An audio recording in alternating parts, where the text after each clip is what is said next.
bonne partie du contenu des journaux de midi et du soir se décide ici, en conférence de rédaction. Ambiance sérieuse ou potache, ça dépend des sujets. Flavien Isabelle, la Photothèque nationale de l'IGN. Ah, très bien.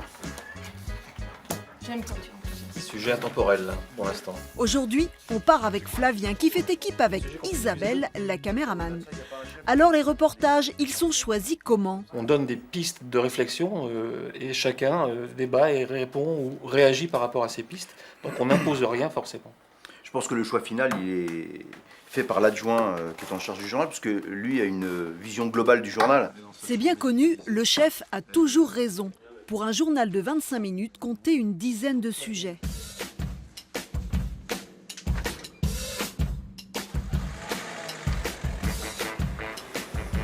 Après 1h30 de route, découverte des archives de l'IGN avec ses 4 millions de clichés. Pendant que Flavien discute avec le maître des lieux, Isabelle imagine et construit le récit en images. Ce que j'aime, c'est faire des choses différentes. Donc tous les jours, je vais être amenée à aller dans des environnements différents, faire des choses différentes. Parfois, c'est de la belle image, parfois, c'est de l'image carte postale, parfois, c'est de l'image qui a beaucoup plus de sens, j'allais dire, quand il faut coller à ce que va dire mon collègue qui est au commentaire, donner toujours du sens à ce qu'on fait. On en a profité pour toi. On a le bon personnage qui a tout compris du premier coup. Et Je cherche mon trépied. discours parfait, intéressant, le cadre superbe. Ça se passe pas tous les jours comme ça. 2 heures de tournage et hop, il est temps de passer à l'étape suivante. Ça donne chaud. 800 mètres carrés de surface. Retour dans les locaux de France 3 à Orléans. Le tournage numérisé est récupéré par Jérémy le monteur, qui va assembler les images et les sons. Ça c'est pour après. On a le rôle de premier spectateur et quelquefois on est le garde-fou à une surcharge probable d'idées qui viendrait rendre trop complexe le sujet. Paf, les crus, ça cause parce que c'est l'actu. L'actu, c'est voilà, c'est la vérité, c'est-à-dire tu donnes tout ce que tu as en fonction des éléments que tu as reçus ce jour-là et voilà, et puis une fois que c'est terminé, c'est terminé. Jusqu'à aujourd'hui. Reste l'ultime étape, le mixage. C'est Philippe qui est aux manettes, ou plutôt à la baguette. On se considère un petit peu comme un chef d'orchestre. On est là pour assembler tous les sons, donc tous les instruments. Et donc on a une diva ou un chanteur qui est le journaliste. Notre travail à nous, c'est plutôt de l'assemblage, c'est que tout soit harmonieux, que ça réponde aussi à certaines règles bien précises de diffusion. T'en es content de ton truc là? C'est fini. Bien joué Flavien. Quant à moi, je me tais, sinon je vais déborder. Ok.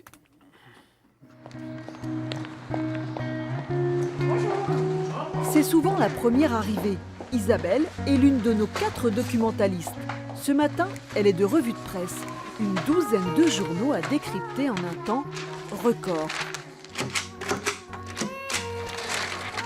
Donc le matin, on a à peu près 45 minutes, enfin un peu moins de 45 minutes, pour lire toute la presse régionale, locale et nationale. Donc c'est intense, il faut être bien réveillé. Bonjour. Bienvenue en conférence de rédaction. Isabelle distribue sa revue de presse à tous les journalistes qui ont aussi leurs idées et d'autres propositions.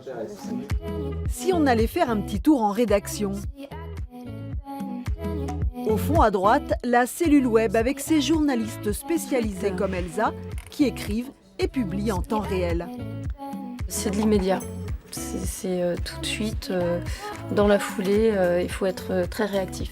Indispensable au JT, la météo réalisée par Carole qui fabrique ses cartes à partir des infos de Météo France. Des températures pour demain matin. Je ne suis que la messagère, donc ça me sauve. Mais bon, souvent j'ai des gens dans la rue qui me disent « Ah bah dites donc, Madame Météo, vous nous avez lancé de la pluie, il fait super beau, merci. » Comme si j'y étais pour quelque chose, mais enfin bon, voilà. Retour en documentation.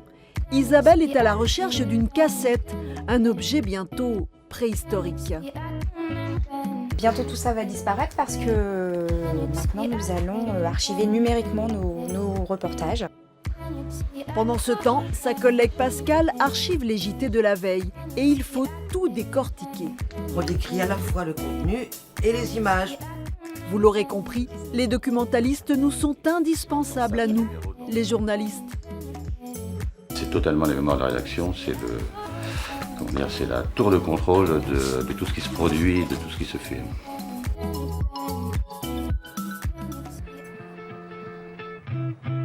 À Blois, la journée commence pour Alain-Georges Aymonnet et Benoît Bruère par une connexion téléphonique à la conférence de rédaction qui se déroule à Orléans. Ouais, bah ok, on part là-dessus. Plateau plus invité, et puis si possible devant l'un des commerces, voire à l'intérieur du commerce évidemment. Hein. La matinée est chargée, mais pas question de déroger aux habitudes. Ah, c'est un peu à l'ancienne, c'est vrai, mais c'est le rendez-vous incontournable.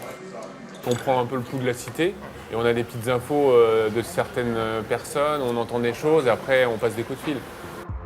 Menu du jour, un reportage sur les suites des inondations pour le journal du soir, pour lequel l'équipe réalise une première interview à la Chambre des métiers de Blois. Pas le temps de souffler, direction la Ferté-Saint-Cyr en Sologne pour terminer le sujet et pour réaliser un direct pour le JT de midi. On est à 40 minutes de l'antenne à peu près. Pendant ce temps-là, Benoît a fait des images qu'on appelle donc les illustres et qui iront sur les interviews que je vais faire. La séquence sera retransmise en direct via notre véhicule satellite. En attendant, Alain-Georges, il faut faire les répétitions et bien écouter ce que dit Benoît. Clarisse Grillon, nous sommes chez vous, vous avez nettoyé, on a l'impression qu'avec un peu de rangement, on appuie sur un bouton et ça repart. Après le direct, l'équipe enchaîne sur le tournage du sujet avec le boulanger du village. Nos confrères des médias nationaux, bien sûr, ils sont là quand il y a de l'eau, quand il y a quelque chose de visuel à voir. Puis une fois que l'eau s'est retirée, des gens comme le boulanger qui est près de moi, ils disparaissent totalement des écrans radars. Ils n'existent plus. Alors il est tout à fait normal que nous, médias régionaux, nous prenions le relais et nous les accompagnions. Et j'ai envie de dire, oui, soyons clairs, c'est une télévision de service public et nous remplissons notre rôle en étant, en quelque sorte, les vecteurs de leur désarroi et des interrogations qu'ils ont sur leur avenir. Retour au bureau France 3 de Blois pour envoyer le sujet. Hop, c'est parti. Donc là, c'est l'ensemble des rushs qui sont envoyés via Internet directement à Orléans. Alain-Georges découpe ses interviews, enregistre son commentaire et transmet ses indications à la monteuse en poste à Orléans. Le reportage est dans de bonnes mains. Benoît et Alain-Georges peuvent désormais préparer celui du lendemain.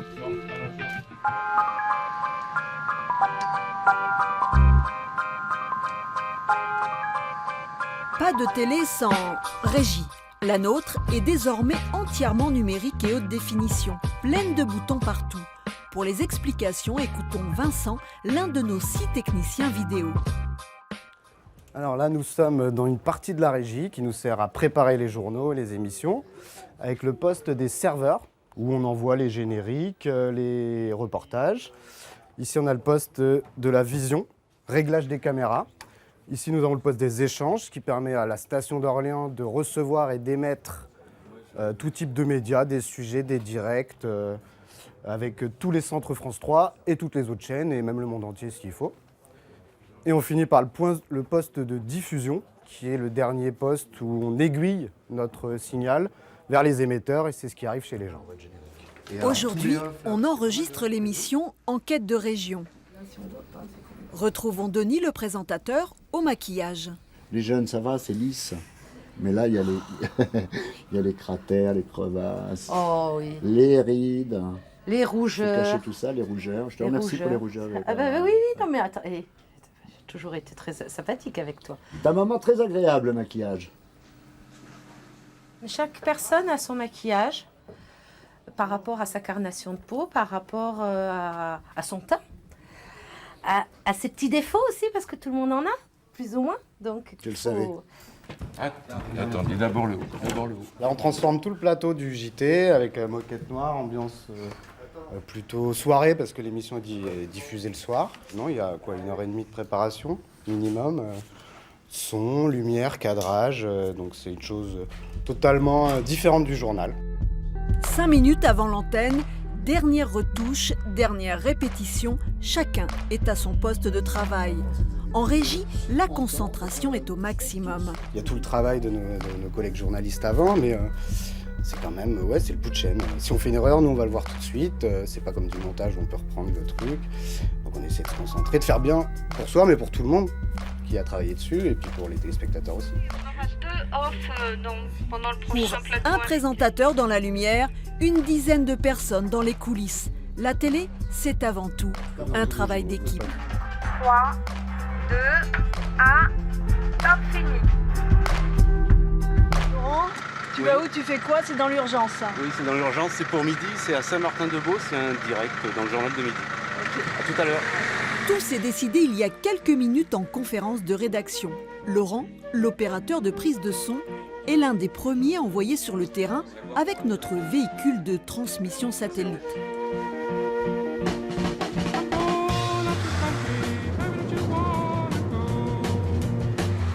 Ce petit camion blanc permet de réaliser des directs de n'importe où en passant par un satellite. Il suffit juste de le garer au bon endroit.